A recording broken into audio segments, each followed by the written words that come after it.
नमस्कार प्यारे दोस्तों, online physical education YouTube channel आपके अपने यूट्यूब चैनल में आपका बहुत बहुत स्वागत है। दोस्तों, रोज़ की तरह आज हम लोग देखेंगे 100 वन लाइनर प्रश्नों को। ये प्रश्न सभी पीटीआई परीक्षाओं के लिए महत्वपूर्ण हैं, तो आप लोग वीडियो को लाइक, शेयर और चैनल को सब्सक्राइब कर लीजिएगा, जिससे आने वाले वीडियो की नोटिफिकेशन आपको सबसे पहले मिलती रहे। जिसमें आज का पहला प्रश्न है, बाएं फेफड़े में 2 लोब होते हैं। फेफड़ों में हवा भरने की क्षमता 4.50 से 5 लीटर होती है। ध्वनि यंत्र का दूसरा नाम लैरिक्स होता है। फेफड़ों के ऊपर चढ़ी हुई दोनों झिल्लियों का नाम पार्शियल फ्लूरा होता है। ट्रेकिया को श्वास नली भी कहते हैं। अगला प्रश्न है, लार ग्रंथियां टाइलिन एंजाइम निकालती हैं। ट्रेकिया श्वास नली कार्टिलेज से बनी होती है। अभ्यास के दौरान अंतःश्वसन प्रक्रिया बढ़ती है। अगला प्रश्न है, आराम की स्थिति में एक प्रशिक्षित खिलाड़ी की हृदय श्वसन क्षमता 5 से 6 लीटर होती है। आराम के दौरान डायफ्राम और सीना लगभग 5 से 11 सेंटीमीटर फूलता है। अभ्यास के दौरान सीना और डायफ्राम 2 से 10 सेंटीमीटर फूलता है। लगातार अभ्यास करने से रक्त में WBC का प्रतिशत बढ़ जाता है। अग्नाशय में ट्रिप्सिन एंजाइम पाया जाता है। अगला प्रश्न है,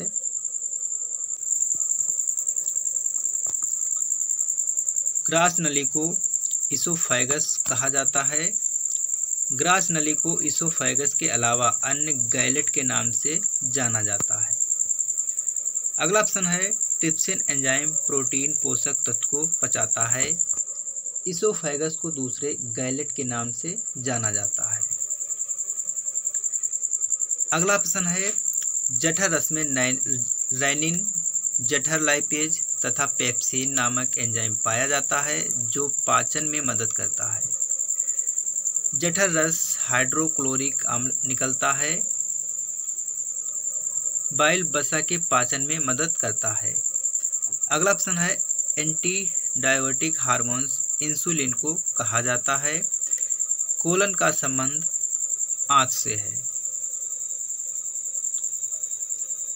अगला प्रश्न है, पाचन तंत्र में जाने वाली नाड़ियां पेप्सिन एंजाइम छोड़ती हैं। यकृत, लीवर वाइल जूस निकालता है। Trypsin enzyme lipase, amylase enzyme duodenum से निकलते हैं। अगला प्रश्न है, आंतरस को सक्स इंट्रिकस नाम से जाना जाता है। वसा ग्लिसरीन फैटी एसिड रूप में संचित रहता है। प्रोटीन शरीर में अमीनो एसिड के रूप में संचित रहता है। कार्बोहाइड्रेट शरीर में ग्लूकोज के रूप में एकत्रित रहता है। अगला प्रश्न है, आलू का पाचन करने वाला एंजाइम एमाइलेज एंजाइम होता है। बॉडी बिल्डर न्यूट्रिएंट प्रोटीन को कहा जाता है। पेप्सिन एंजाइम प्रोटीन को एल्ब्यूमाइन पेप्टोन रूप में पचाता है। अगला प्रश्न है, प्रोटीन पोषक तत्व विकास में सहायक होता है। पेनक्रियाटिक रस एंजाइम होता है। अगला प्रश्न है, मेटाबॉलिज्म प्रक्रिया में थायराइड ग्रंथि नियंत्रित करती है। दूध में पोषक तत्व प्रोटीन अधिक पाया जाता है। अगला प्रश्न है, छोटी आंत की बिलाई भाग में पचा हुआ खाना समाहित होता है। छोटी आंत में आप लोग ध्यान रखेंगे, ग्लूकोज तथा अमीनो एसिड को बिलाई में रक्त नलिकाएं समाहित करती हैं। अगला प्रश्न है, गॉल ब्लैडर से बाइल पदार्थ निकलता है। कार्बोहाइड्रेट लीवर यकृत में संचित रहता है। छोटी आंत जजूनम, इलियम, डेडूनम से मिलकर बनी होती है। अगला ऑप्शन है मानव शरीर में पाचन तंत्र में लीवर, लार ग्रंथियां तथा पेनक्रियाज आती हैं। छोटी आंत का वह भाग डोडिनम है जो पेट के तुरंत बाद शुरू होता है। छोटी आंत की लंबाई 6.50 मीटर होती है तथा छोटी आंत का व्यास 2.50 सेंटीमीटर होता है। बड़ी आंत कोलन तथा रेक्टम से मिलकर बनी होती है। मनुष्य का भोजन पूर्ण रूप से छोटी आंत में पचता है। अगला ऑप्शन है अग्नाशय से एमाइलेज एंजाइम निकलता है जो कार्बोहाइड्रेट को पचाने में मदद करता है।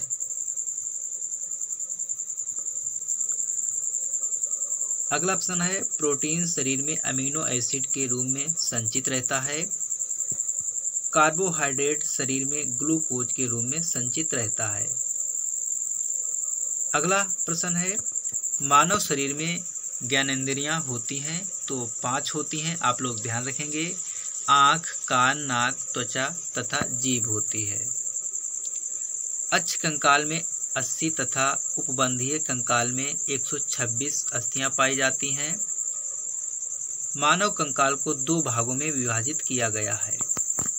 डीएनए का पूर्ण रूप डीऑक्सीराइबोन्यूक्लिक एसिड है।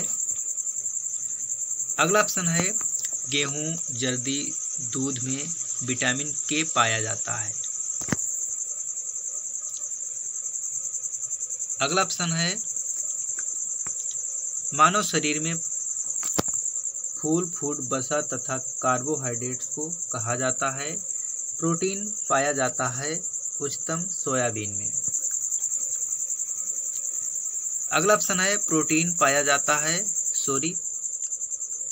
एक सामान्य व्यक्ति को कैल्शियम की मात्रा 16 से 17 ग्राम की आवश्यकता होती है। आयरन प्रोटीन से मिलकर हीमोग्लोबिन बनाता है।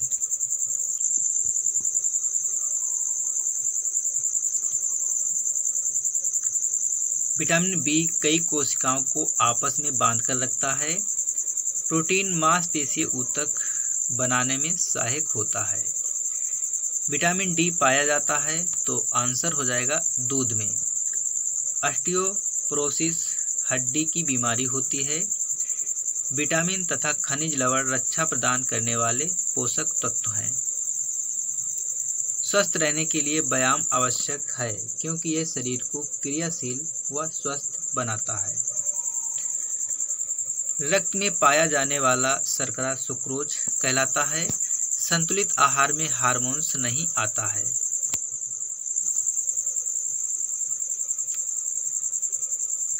अगला ऑप्शन है WHO की हेल्थ की अवधारणा सबकी भलाई के अर्थ के रूप में स्वास्थ्य पर फोकस करती है।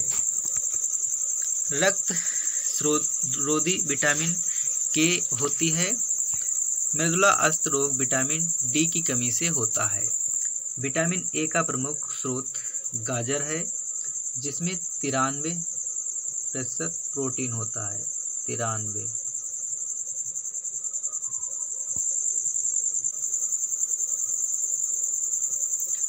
संक्रामक रोग छोटी माता, काली खांसी तथा एड्स हैं। स्टेंट डोमिनेटिंग स्पोर्ट्स की डाइट में प्रोटीन आवश्यक है। स्वस्थ संपूर्ण तंदुरुस्ती की अवस्था है न कि बीमारी या कमजोरी की अनुपस्थिति। यह कथन तो आंसर हो जाएगा WHO का है। रक्त को ऑक्सीजन फेफड़ों से मिलती है। विटामिन सी हमारे शरीर में एकत्रित नहीं होता है। अगला ऑप्शन है तंत्रिका सूत्रों में विभिन्न संवेदनाओं को आने और ले जाने का कार्य पोटेशियम करता है। राइबोफ्लाविन दूध में पाया जाता है। एंटी रिकेटिक विटामिन डी को कहा जाता है। अगला ऑप्शन है क्यूजरोथैल्मिया नामक बीमारी विटामिन डी की कमी से होती है। प्रमाणन अधिनियम चिन्ह 1952 में चलाया गया था। अगला ऑप्शन है प्रोटीन बना होता है तो अमीनो एसिड का। कार्बोहाइड्रेट्स में कार्बन, हाइड्रोजन तथा ऑक्सीजन होता है। लैक्टोज दूध से बना होता है। वसा कार्बन, हाइड्रोजन तथा ऑक्सीजन से बनता है। शरीर का भार 2/3 पानी का बना होता है। प्राकृतिक विटामिन विटामिन डी को कहा जाता है। अगला ऑप्शन है विटामिन B2 का अन्य नाम राइबोफ्लेविन है। अगला ऑप्शन है विटामिन B1 थायमिन कहते हैं। विटामिन B2 राइबोफ्लेविन कहते हैं। विटामिन 3 नियासिन या पेंटाथेनिक कहते हैं।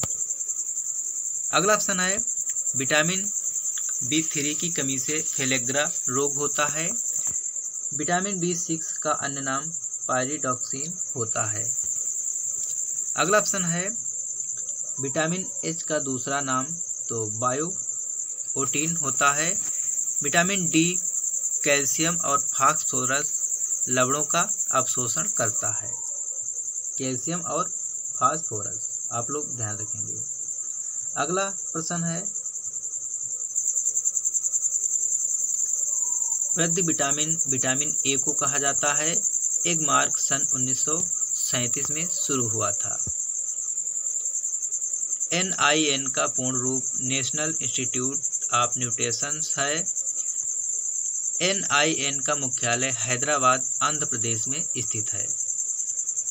अगला ऑप्शन है विटामिन के रक्त का थक्का जमाने के लिए प्रोथ्रोम्बिन प्रोटीन उत्पादन में मदद करता है।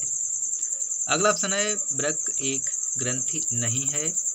नलिका विहीन ग्रंथियों को और अंतःस्रावी ग्रंथियां कहा जाता है।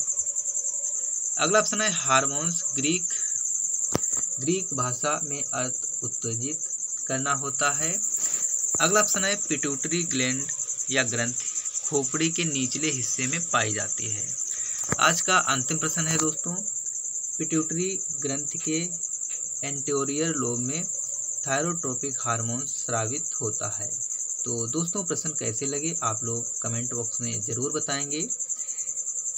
मिलते हैं अगले वीडियो में। पूरा वीडियो देखने के लिए आपको बहुत बहुत धन्यवाद दोस्तों। आप लोग सपोर्ट करते रहिएगा। हम आपके लिए रेगुलर वीडियो लाते रहेंगे।